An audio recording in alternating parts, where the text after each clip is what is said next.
சமூக வலைதளங்களில் வரும் செய்திகளை வழங்குவதற்காக எமது செய்தியாளர் லாவண்யா காத்திருக்கிறார். நன்றி அனிதா.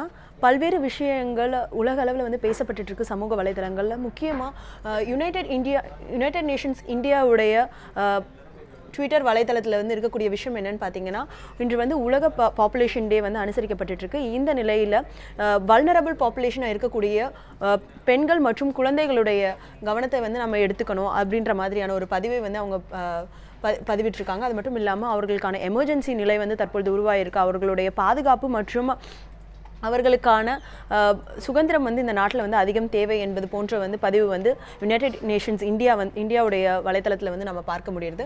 அடுத்த விஷயம் என்னன்னு பார்த்தீங்கன்னா, யுனைடெட் நேஷன்ஸ் அதாவது ஐநாவுடைய இது ட்விட்டர் பக்கத்தில் வந்து இருக்கக்கூடிய விஷயம் வந்து வேர்ல்ட் பாப்புலேஷன் டே வந்து 2015 வந்து கால் ஃபார் பண்ணுறது எதுக்காகன்னு பார்த்தீங்கன்னா, வல்னரபிள் பாப்புலேஷனாக இருக்கக்கூடிய பெண்கள் மற்றும் குழந்தைகளுடைய ஆரோக்கியம் மற்றும் பாதுகாப்பு சார்ந்த விஷயத்துக்காக தான் இருக்குது அப்படிங்கிற மாதிரியான பதிவை வந்து பதிவிட்டிருக்காங்க. இதற்கான ஒரு புகைப்படத்தையும் வந்து அவங்க வெளியிட்டிருக்காங்க. இது வந்து பல்வேறு மக்களிடையே வந்து மிகுந்த வரவேற்பு பெற்றிருக்க ஒரு விஷயமா இருக்கு. அடுத்த விஷயம் என்னன்னு பார்த்தீங்கன்னா, UN Women அந்த வெப்சைட்டில் இருக்கக்கூடிய ஒரு விஷயம் வந்து இந்தியாவில் தான் அதிக அளவிலான விமன் பைலட்ஸ் அதாவது விமான ஓட்டுநர்கள் வந்து அதிக அளவில் இருக்கிறது வந்து இந்தியாவில் தான் அப்படிங்கிற மாதிரியான ஒரு பதிவை வந்து இட்டிருக்காங்க. அது மட்டும் இல்லாமல் உலகில் வந்து மற்ற எந்த நாடுகளையும் இது போன்று வந்து அளவில் பெண்கள் வந்து விமான ஓட்டுநர்களாக இல்லை அப்படிங்கிறதையும் அவங்க வந்து பதிவு செஞ்சுருக்காங்க. இது போன்ற விஷயம் வந்து உலக அளவில் இருக்கக்கூடிய பெண்களிடம் வந்து மிகுந்த வரவேற்பு பெற்றிருக்கிறத வந்து நம்ம சமூக வலைதளங்களில் பார்க்க முடியுது. அடுத்த விஷயம் என்னன்னு பார்த்தீங்கன்னா, பிரபல ஹாலிவுட் நடிகரான ஒமர் ஷெரீஃப் வந்து தன்னுடைய 83வது வயதில் வந்து இன்று மரணம் அடைந்திருக்காரு. இதற்கான காரணம் வந்து அவர் ஹார்ட் அட்டாக்கால் வந்து இறந்திருக்காரு. அது மட்டும் இல்லாமல் சமீப காலமாக வந்து அவருக்கு வந்து அல்சைமர்ஸ் டிசீஸ் அதாவது மறதி நோயும் வந்து இருந்ததாக வந்து கூறப்படுகிறது.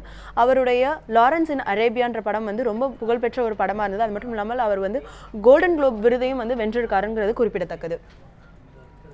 அடுத்த விஷயம் என்னன்னு பார்த்தீங்கன்னா, யுனெஸ்கோவோட ஒரு பதிவு அதாவது 2030ஆம் ஆண்டிற்கான கல்வி இலக்கை வந்து நாம் அடைவதற்கு போதிய நிதி வசதி வந்து யுனெஸ்கோவிடம் இல்லை அப்படிங்கிற மாதிரியான ஒரு விஷயத்தை வந்து அவங்க பகிர்ந்திருக்காங்க. இந்த விஷயத்துக்கு வந்து நம்ம ரொம்ப வெட்கப்பட வேண்டிய ஒரு விஷயமா இருக்குது அப்படிங்கிற மாதிரி பல்வேறு தரப்பு மக்கள் வந்து தங்களுடைய பதிவுகளை வந்து சமூக வலைதளங்களில் தெரிவிச்சிட்டு வராங்க. அடுத்த விஷயம் என்னன்னு பார்த்தீங்கன்னா, ரெப்ரென்ஷியாவில் இனப்படுகொலை நடந்து 20 ஆண்டுகள் வந்து நிறைவடைந்திருக்கு. அதாவது 1990 வந்து அங்கே வந்து இனப்படுகொலை நடந்தது. அதனுடைய நினைவு வந்து தற்பொழுது இப்போ நினைவு தினமாக வந்து இன்று அனுசரிக்கப்பட்டு இருக்கு. இந்த விஷயம் வந்து மக்களிடையே வந்து பெரும் வரவேற்பு பெற்றிருக்கு. அது மட்டும் இல்லாமல் நிறைய பேர் இதற்கான தங்களுடைய வருத்தங்களையும் வந்து தெரிவிச்சிட்டு இருக்காங்க. இது போன்ற விஷயங்கள் தான் சமூக வலைதளங்களில் உலக அளவில் முக்கியத்துவம் வாய்ந்த விஷயங்களாக இருக்கிறது அனிதா.